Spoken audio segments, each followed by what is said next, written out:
Laissez-moi vous montrer comment NBC a préfacé ces extraits qu'ils allaient lire. Rappelez-vous que 3 paragraphes et demi, c'est trop pour qu'ils puissent les lire à leur public. Le président dit que Biden se précipite pour se faire passer à tort pour le vainqueur, et il affirme ses alliés médiatiques font tant d'efforts pour l'aider, en insistant sur le fait que l'élection est de loin terminée. Ceci est franchement la déclaration que je pense beaucoup de critiques du président, et même autour de lui, s'attendaient à ce qu'il fasse lorsque la course a finalement été annoncée, comme la direction qu'elle semble prendre au cours des 24 dernières heures environ pour Joe Biden. Le président résiste au résultat de l'élection, en dépit du fait qu'il n'y a pas eu de preuve de fraude généralisée. Il insiste sur le fait qu'il continuera à aller de l'avant avec les contestations judiciaires devant les tribunaux, et il blâme, comme il l'a souvent fait ces 4 dernières années, les médias pour quelque chose qu'il n'aime tout simplement pas. Le président, comme nous l'avons dit, joue au golf. Pendant que je passe en revue le reste de la déclaration, le président insiste sur le fait qu'il n'aura de cesse que le peuple américain est ce qu'il décrit comme un décompte honnête des votes. Et vous remarquerez qu'à la fin, ils n'ont pas vraiment lu la déclaration qu'ils ont paraphrasée. Mais c'est de l'information libre accès. Le document est en libre accès.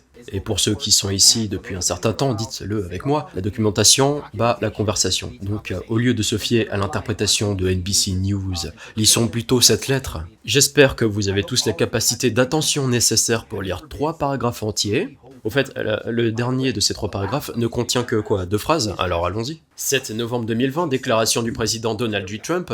Nous savons tous pourquoi Joe Biden se précipite pour se faire passer à tort pour le vainqueur, et pourquoi ses alliés médiatiques font tant d'efforts pour l'aider. Ils ne veulent pas que la vérité soit dévoilée. Le simple fait est que cette élection est loin d'être terminée. Joe Biden n'a été certifié vainqueur d'aucun État, et encore moins d'un des États très contestés qui se dirigent vers un recomptage obligatoire, ou d'États où notre campagne fait l'objet de contestations judiciaires valables et légitimes qui pourraient déterminer le vainqueur final. En Pennsylvanie par exemple, nos observateurs légaux n'ont pas été autorisés à avoir un accès significatif pour observer le processus de comptage. Ce sont les votes légaux qui décident qui est président, et non les médias. À partir de lundi, notre campagne va commencer à poursuivre notre affaire devant les tribunaux pour s'assurer que les lois électorales sont pleinement respectées et que le vainqueur légitime est assis. Le peuple américain a droit à une élection honnête. Cela signifie qu'il faut compter tous les bulletins de vote légaux et ne pas compter les bulletins illégaux. C'est la seule façon de garantir que le public ait pleinement confiance en notre élection. Il reste choquant que la campagne Biden refuse d'accepter ce principe de base et souhaite que les bulletins de vote soient comptés même s'ils sont frauduleux, fabriqués ou déposés par des électeurs inéligibles ou décédés.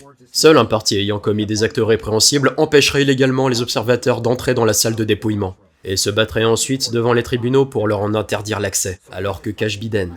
Je n'aurai de cesse que le peuple américain ait le décompte honnête de votes qu'il mérite et que la démocratie exige. Le président Donald J. Trump. Maintenant, j'espère que vous avez vu quelque chose qui a été dit par Bidule News, je sais pas quoi News, et puis même Biden lui-même.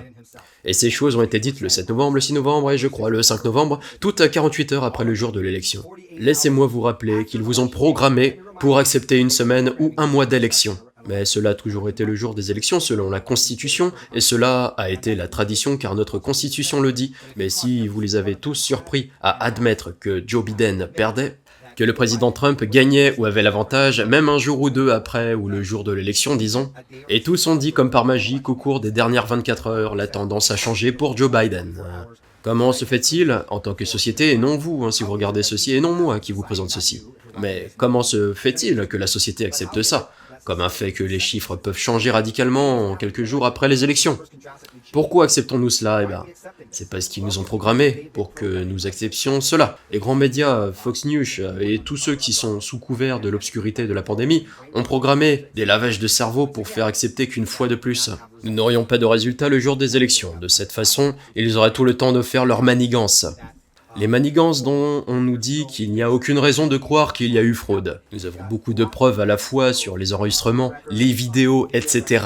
Nous sommes censés une fois de plus ne pas croire à nos yeux et croire qu'il n'y a pas de fraude. Pourquoi? Parce qu'ils ont programmé les gens pour qu'ils croient ces conneries. Encore une fois, ce processus électoral a fonctionné exactement comme prévu. Ça a pris un peu plus de temps mais nous savions que ça allait fonctionner, voilà.